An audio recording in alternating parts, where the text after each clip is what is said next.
Yo, how's it going? And Skyline, and welcome to my channel. So, weekly reset is upon us once again, November the 7th, and we're on week 11.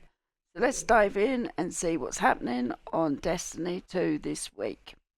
So let's kick off with the Bungie reset time. Has moved backwards 1 hour, and this includes the daily resets and vendors. Also, the end of the season is approaching fast, and let's wait to hear what Bungie has got installed for us next season.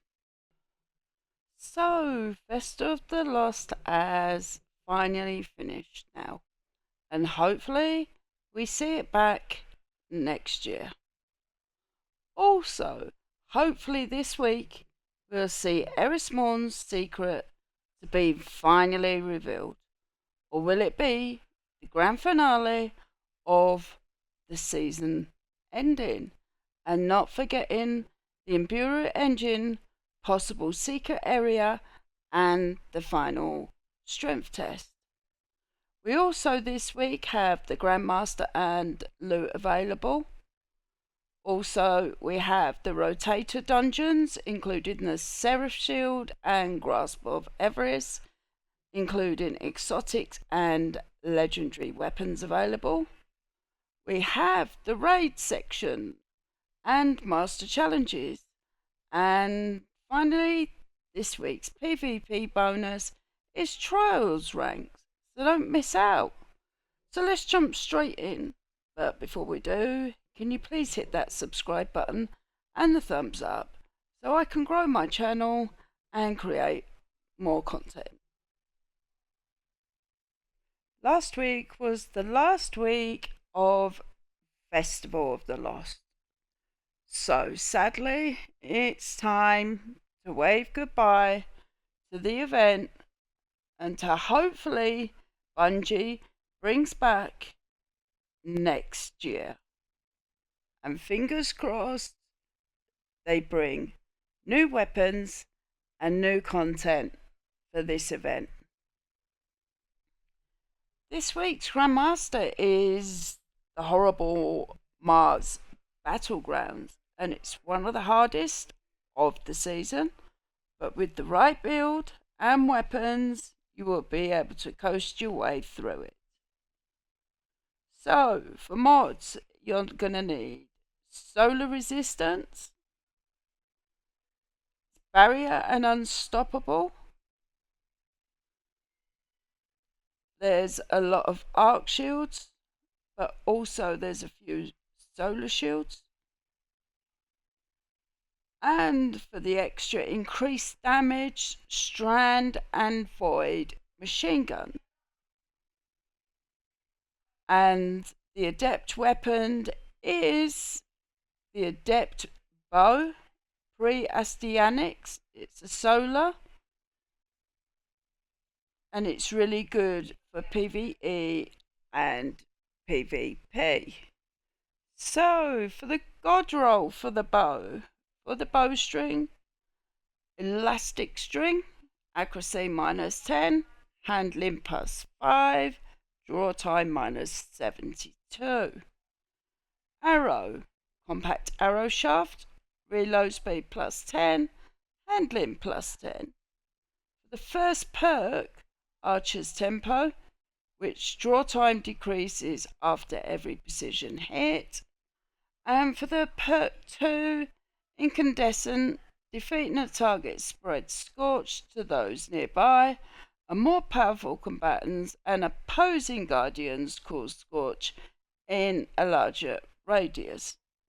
The origin trait is wild card. Final blows with this weapon have a chance to create experimental submunitions at the target's location. Masterwork is draw time, and the mod is minor or major specs.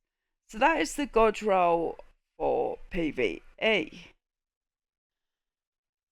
This week's exotic rotator dungeon is the Seraph Shield. The exotic pulse rifle on completion is fully craftable. Also, the Seraph has some amazing PvE weapons not to be missed.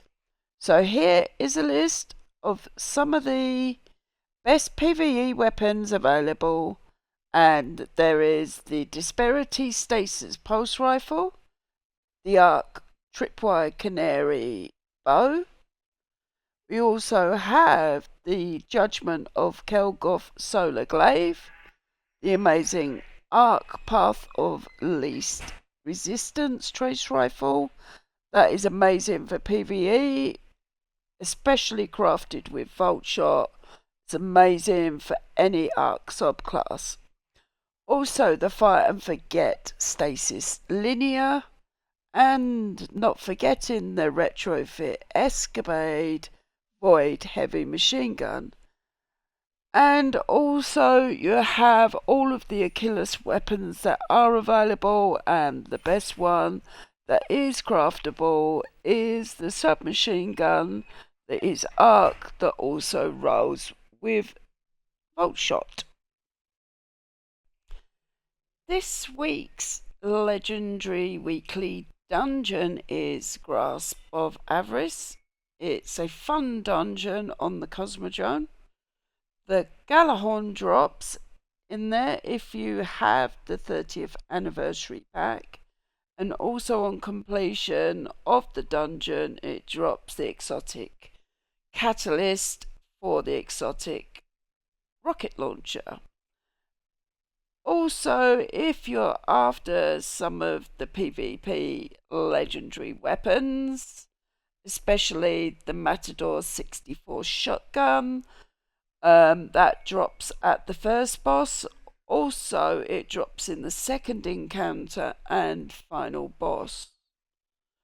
But it is quicker to farm the first boss, in all honesty. Also, if you're after the Stasis hand cannon, the IS Luna, that is also used in PvP, that drops at the last boss.